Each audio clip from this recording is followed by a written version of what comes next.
políticos que buscam desesperadamente escapar do braço da justiça tomarão o poder unidos aos derrotados nas últimas 4 eleições. Não ascendem ao governo pelo voto direto, como eu e Lula fizemos em 2002, 2006, 2010 e 2014. Apropriam-se do poder por meio de um golpe de Estado. É o segundo golpe de Estado que enfrento na vida. O golpe parlamentar, midiático e judicial ocorreu 2 anos depois da reeleição de Dilma Rousseff. Peritos do Senado concluíram que Dilma Rousseff não cometeu as chamadas pedaladas fiscais, ou seja, operações de crédito entre bancos estatais e o governo federal.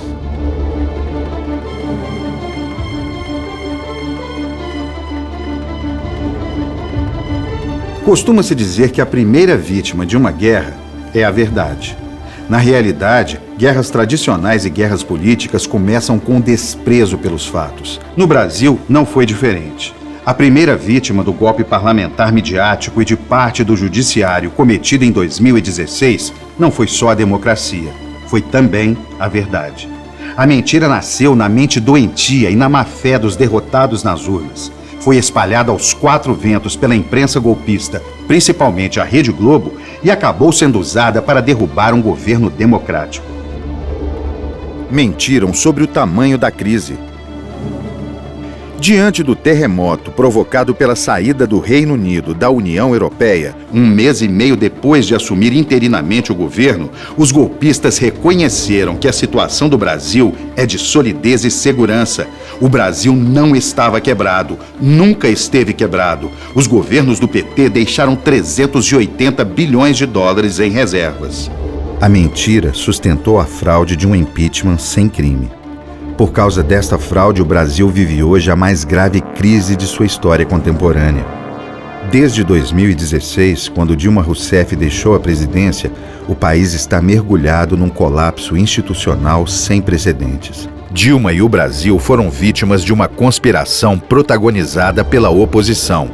E por oposição é preciso entender setores do PMDB e do PSDB, a imprensa golpista e parte do sistema financeiro. Aprovado-se a existência de crime de responsabilidade, o impeachment de Dilma foi apenas o primeiro ato formal do golpe.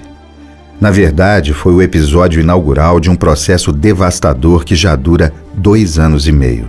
Depois deste primeiro assalto aos direitos do povo, o Brasil desandou.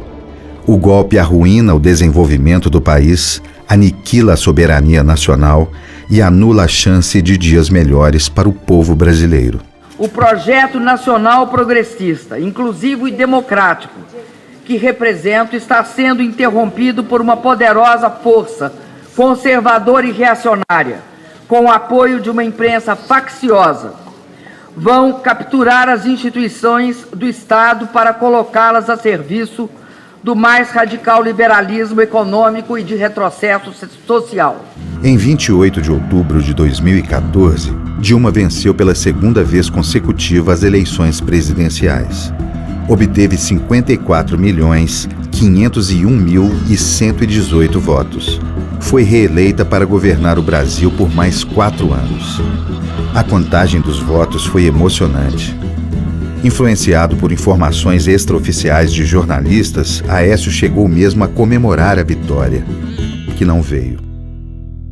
Nós também precisamos falar sobre o ambiente envenenado que começou a ser construído no país ainda em 2013. Manifestações inicialmente espontâneas foram confiscadas e manipuladas pela mídia e pela extrema-direita. Ali começava a ser fomentada uma campanha de desestabilização de um governo que até então gozava de amplo apoio popular. Começava assim, em 2013, a história de um confronto político. De um lado, um governo que, apesar da crise internacional, obtinha bons resultados econômicos e sociais, a começar pela redução dos juros e spreads bancários que chegaram ao seu menor patamar. Muitos consideram que o governo Dilma começou a cair devido à redução dos juros e do spread ao menor patamar de todos os tempos. Outros avanços também foram obtidos nesse período com a menor taxa de desemprego da história. A taxa de desemprego no Brasil em 2014 foi inédita, a mais baixa já vista até hoje. Por isso, Dilma foi reeleita. Do outro lado, armava-se um movimento de opositores com medo da iminência de nova derrota eleitoral, apoiado num discurso de ódio e intolerância. A mídia escolheu um lado, o lado da perseguição, da mentira e do ódio. Mas não é exagero afirmar que o ano de 2016 começou de fato às 20 horas, 27 minutos e 53 segundos do dia 26 de outubro de 2014. Dilma está reeleita, vamos aqui aos números, acabamos de confirmar. Foi um instante em que o Tribunal Superior Eleitoral anunciou a vitória de Dilma Rousseff sobre Aécio Neves. Infelizmente, neste mesmo momento, teve início também a conspiração contra a presidenta eleita. Na Globo News, minutos depois do anúncio do resultado, os jornalistas já discutiam a hipótese de um impeachment. 2 dias antes da eleição, Merval Pereira já escrevia com base em matéria fake da revista Veja. O impeachment da presidente será inevitável caso ela seja reeleita no domingo. O PSDB e seu candidato não se conformavam com o resultado de uma eleição limpa. Primeiro entraram na justiça com pedido de recontagem de votos. O PSDB pediu hoje ao Tribunal Superior Eleitoral uma auditoria especial para fiscalizar o processo eleitoral deste ano. Perderam. Depois recorreram ao TSE para impugnar a diplomação da presidenta eleita. Perderam de novo. Mais tarde, o candidato derrotado confessou que agiu de má fé. Num dos grampos da Polícia Federal que o investigava, Aécio confidencia a seu amigo Joesley Batista, dono da JBS. Pô, não lembra depois da eleição? Os filhos da puta sacanearam tanta gente. Vamos entrar com um negócio aí pra encher o saco deles também. A intenção ficou clara e foi explicitada pelos tucanos: desestabilizar o governo eleito e inviabilizar suas ações políticas, econômicas e administrativas. Enfim, deflagrar uma crise política aproveitando a crise econômica que começava a atingir os países emergentes. Ou como pregava Milton Friedman, o conselheiro econômico de Pinochet, aproveitar as circunstâncias críticas daquele momento para transformar o politicamente impossível, que é aprovar a agenda neoliberal derrotada nas urnas presidenciais por 4 vezes, no politicamente inevitável, um impeachment de Dilma que viabiliza a adoção da agenda neoliberal. Desde 2002, nenhuma proposta política tucana passou no crivo eleitoral. Foi o PT quem barrou o neoliberalismo com as eleições de Lula e Dilma. Em nenhum momento os golpistas se preocuparam com o fato previsível de que suas ações irresponsáveis contra a democracia acabariam afundando a economia brasileira. Milhões e milhões de trabalhadores perderam seus empregos. O golpismo fez tanto mal que causou danos à imagem do Brasil no exterior.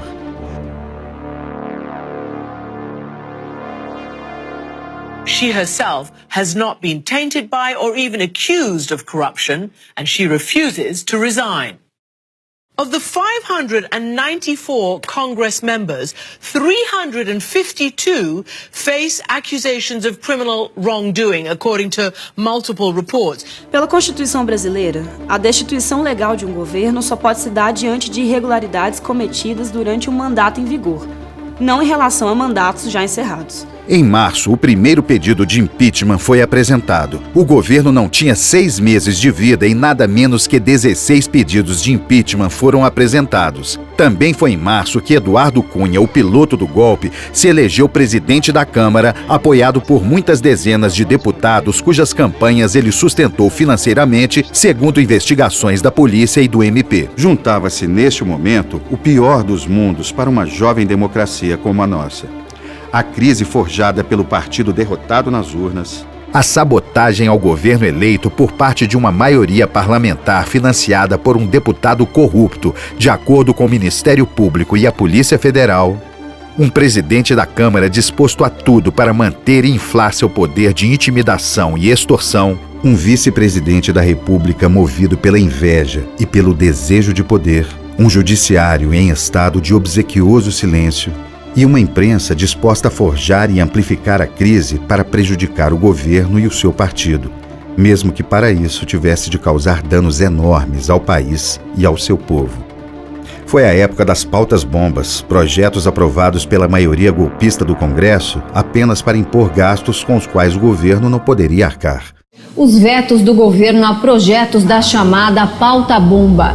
Foi a época em que, além de aprovar pautas-bombas, o Congresso não aprovava medidas óbvias e necessárias para que o governo pudesse atuar. Mas a sabotagem interna tornou muito mais difícil naquele momento atenuar os efeitos sobre o Brasil de uma crise caracterizada pela queda do preço das commodities, pelas dificuldades da China, pela disparada do dólar por causa da política econômica americana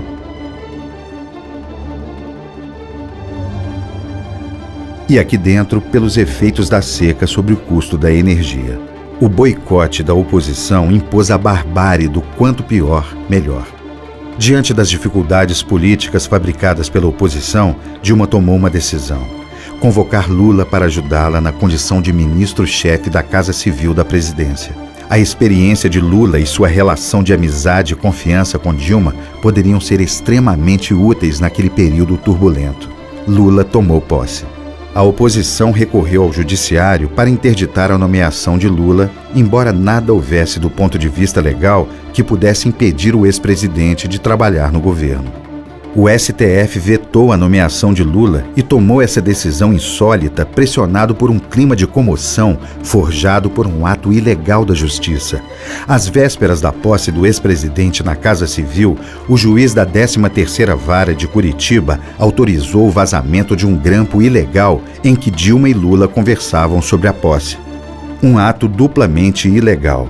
Por gravar conversa telefônica da Presidenta da República, sem autorização do Supremo, e por vazar a gravação dessa conversa à Rede Globo de televisão, que reproduziu o diálogo dezenas de vezes ao longo de um mesmo dia para forjar um ambiente de comoção. O juiz chegou a ser repreendido pelo STF pela ilegalidade cometida, mas o ambiente político do país tornou-se ainda mais tóxico e agressivo, dificultando qualquer solução. A essa altura já estava evidente o interesse de Eduardo Cunha e de Temer pelo impeachment. José Eduardo Cardoso deixou isso claro desde logo. Eduardo Cunha agiu com aquilo que nós, no direito, falamos de desvio de poder. Usou o seu poder para atingir um objetivo imoral, ilícito. Ou seja, usou o seu poder para fazer um golpe de Estado em conluio com aqueles que não estavam contentes minimamente com a derrota eleitoral de 2014. A justiça sabia dos crimes dos quais Cunha era suspeito, mas um processo contra ele produzido pela Procuradoria-Geral da República repousou preguiçosamente nas gavetas do Judiciário por mais de 6 meses. Confrontado com a ameaça de condenação pela Comissão de Ética da Câmara, apesar de usar sua tropa de choque para adiar ao máximo a decisão, Eduardo Cunha percebeu que, para sobreviver, precisava de votos de deputados petistas. Não teve esses votos, jamais os teria. As provas que pesavam contra o correntista suíço eram contundentes. Diante da decisão do PT e da falta do apoio do governo, Eduardo Cunha, em desespero, passou a chantagear o governo de Dilma Rousseff. Se o PT não lhe desse 3 votos na comissão de ética, acataria um dos pedidos de impeachment contra ela. Dilma manteve-se firme, como sempre agiu em relação às tentativas de extorsão que sofreu. E o processo de impeachment foi iniciado com o pretexto que estava mais à mão: acusação de manobras contábeis para manter funcionando programas sociais do governo ameaçados pela sabotagem do Congresso. Não por coincidência, um boicote movido pelo PSDB e pela bancada de Eduardo Cunha. O motivo era tão frágil que bastaria que o PT cedesse à chantagem de Cunha para que o impeachment fosse engavetado. Gente muito importante no time golpista confirmou isso sem qualquer decoro. Se o PT tivesse votado nele naquela comissão de ética, é muito provável que a senhora presidente continuasse. A esta altura, o golpe já não era mais uma coisa da turma de Eduardo Cunha, de Temer e de Aécio. O golpe já estava na agenda de uma parte do mercado financeiro. A advogada Janaína Pascoal foi chamada às pressas para providenciar uma peça de acusação. Eu fui contratada pelo PSDB em maio. Recebi R$45 mil. Apenas uma formalidade e bastante barata. lembremos daquela sessão plenária que marcou época, no Brasil e no mundo, pela sordidez e pela abjeção das cenas ali registradas. Pelo menos 40 dos deputados que votaram pelo impeachment estavam ou ainda estão encrencados com a justiça. Alguns já foram presos ou acusados de corrupção. Infelizmente, até alguns mineiros. Meu pai e meu avô diziam que decência e honestidade não era possibilidade, era obrigação. O PMDB providenciou rapidamente uma receita para o desastre. O texto chamado Ponte para o Futuro. Mas a confissão mais escandalosa de que havia um golpe em marcha foi dada por um diálogo que entrou para a história da infâmia no nosso país. O senador Romero Jucá, presidente nacional do PMDB, abriu o jogo com um ex-senador do PSDB em áudio gravado legalmente pela Polícia Federal. Se é político, como é a política? Tem que resolver essa porra, tem que mudar o governo para poder estancar essa família. Um acordo, botar o Michel. Um grande acordo nacional. Com o Supremo, com tudo, todo mundo ia parar tudo. Mesmo diante de tantos atos de sincericídio dos conspiradores, Dilma era criticada por denunciar o golpe de que estava sendo vítima. Meia dúzia de deputados e senadores da bancada informal de Eduardo Cunha entraram com uma ação no STF para obrigar Dilma a explicar por que usava a palavra golpe para se referir ao golpe. Depois de derrubar a presidenta com uma fraude, queriam puni-la por reclamar e dar à farsa o nome que a farsa tem: golpe. Acho que essa precipitação mostra claramente o quanto temem serem taxados de golpistas. Sabe por que temem? Porque são. Eu sou uma pessoa vítima, sou uma pessoa injustiçada, e isso é grave porque eu sou presidente da República. A imprensa brasileira apegou-se obstinadamente à tese conveniente de que não havia golpe. Os principais jornais, rádios e TVs do Brasil negaram o golpe sempre e negam até hoje. Uma mentira que, no entanto, o mundo não engoliu. Em contraste, os mais importantes jornais e agências internacionais de notícias do mundo denunciaram o golpe que estava sendo cometido contra a democracia no Brasil e mantém essa acusação até hoje. No primeiro momento, só não viu quem não quis. Hoje todo mundo sabe, todo mundo vê, e a maioria dos brasileiros vai deixar claro nas urnas que sabe, viu, entendeu, não concorda e não quer mais viver sob um governo golpista ou de golpistas que pretendam sucedê-lo. Durante o processo do impeachment, a isenção jornalística foi brutalmente assassinada. Além de negar o golpe, a mídia passou a cobrar da presidenta, eleita pelo voto e processada sem crime de responsabilidade, que renunciasse ao cargo antes da votação no Senado. Apostavam no preconceito misógino de que uma mulher seria frágil, incapaz de enfrentar com coragem e resistir com determinação a um bando de homens brancos, ricos e machistas. Não cometi nenhum crime previsto na Constituição e nas leis para justificar a interrupção de meu mandato. Eu jamais renunciarei. A Folha de São Paulo chegou a publicar editorial na primeira página defendendo a renúncia. O jornal tomou esta atitude antes mesmo da Câmara dos Deputados votar a autorização para o processo de impeachment. De novo, a imprensa brasileira se omitiu. O vexame só foi apontado com destaque na imprensa internacional, que identificou o nosso país como uma republiqueta. Brazilian political class that is trying to impeach her, implicated in really serious corruption. I mean, the most surreal thing I have. Dilma, claro, não renunciou. Se o fizesse, estaria se submetendo exatamente ao que os golpistas queriam. Estaria também desonrando uma longa história pessoal de luta, de coragem e de firmeza para enfrentar as adversidades.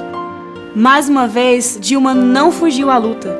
De novo, esteve acima dos moralistas sem moral, cuja honra não resiste a uma pesquisa no Google. Passado o dia dos horrores na Câmara, uma nova pressão começava a ser feita pela mídia e pela oposição. Agora passavam a dizer que Dilma não deveria ir ao Senado para se defender pessoalmente. Diziam que ela seria confrontada pelos senadores da oposição. De novo o menosprezo, de novo a misoginia e o machismo de quem pensa que uma mulher não pode enfrentar situação tão difícil.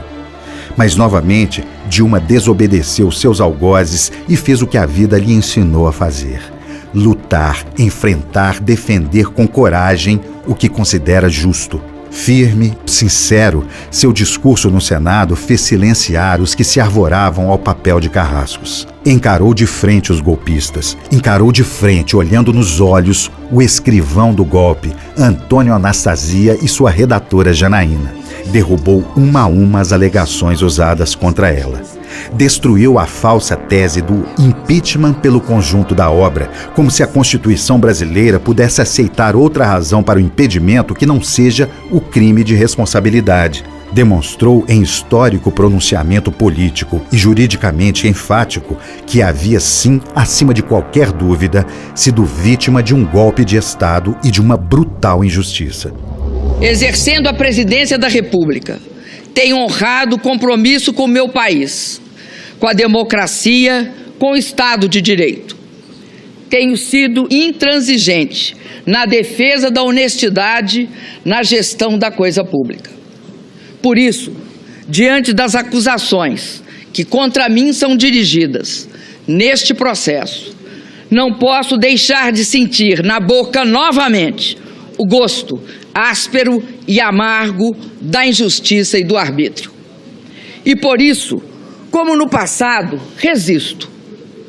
Não esperem de mim o obsequioso silêncio dos covardes.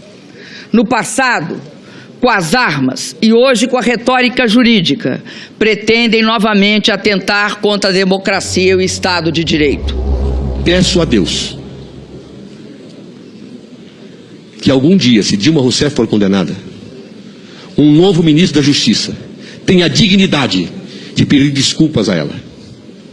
Se ela estiver viva, se faça de corpo presente. Se estiver morta, a sua filha e a seus netos. Que se peça desculpas a Dilma Rousseff, se ela vier a ser condenada. Que a história faça justiça com ela. Que a história absolva Dilma Rousseff se Vossas Excelências quiserem condená-la. Mas se Vossas Excelências quiserem fazer justiça, para evitar que no futuro alguém tenha que pedir desculpas, como eu pedi àqueles que sofreram violência do Estado, julguem pela justiça. Julguem pelo Estado de Direito. Julguem pela democracia. Por tudo que contamos aqui, o voto em Dilma é importante para que Minas Gerais tenha de novo senadores que dignifiquem esta função e que defendam com unhas e dentes os interesses do Estado em Brasília. Mas o voto dos mineiros em Dilma é mais do que isso. O voto em Dilma é um voto de reparação, de desagravo, de oposição ao golpismo. É um voto para castigar uma quadrilha de golpistas que está infelicitando o Brasil e fazendo sofrer os brasileiros. Votar em Dilma é votar contra os golpistas. Votar em Dilma é fazer justiça. Quero aproveitar este espaço para relembrar com os brasileiros e as brasileiras, com as mineiras e os mineiros, a sabotagem explícita que sofri e venho sofrendo dos golpistas. Eu e Lula, eu e o PT. Sabotagem que começou no mesmo dia em que fui reeleita. O golpismo radical me arrancou da presidência legitimamente conquistada com 54 milhões e meio de votos. Ao fazer isto, inviabilizou a continuidade de um governo que já havia elevado dezenas de milhões de famílias pobres à condição de cidadãos, com direitos e com acesso a serviços públicos, ao trabalho formal, à renda, à educação, a médicos e à casa própria. Em duas pequenas palavras, autoestima e dignidade. Nossos projetos e programas estratégicos haviam colocado o Brasil entre as 6 nações mais ricas do mundo e retirado o país do vergonhoso mapa da fome feito pela ONU. Nesta campanha para o Senado, vou relembrar e explicar detalhadamente os atentados que os golpistas desferiram contra a democracia e que culminaram no meu impedimento, obtido sem que conseguissem provar qualquer crime que eu tenha cometido. O cinismo e a hipocrisia dos golpistas, em conluio com uma mídia selvagem e voraz, levaram à perda do meu mandato, apenas por ter praticado ações administrativas que todos os presidentes, antes de mim, e inclusive eu mesma no primeiro mandato, havíamos praticado. Na verdade, o objetivo maior deles era e continua sendo impor seu injusto projeto neoliberal, entregar as riquezas, o patrimônio do Brasil a troco de nada, para enriquecer algumas poucas grandes empresas. E cortar nossos programas de inclusão social, nossa proteção ao trabalho, para beneficiar apenas os ricos e os poderosos, os barões das finanças e da mídia.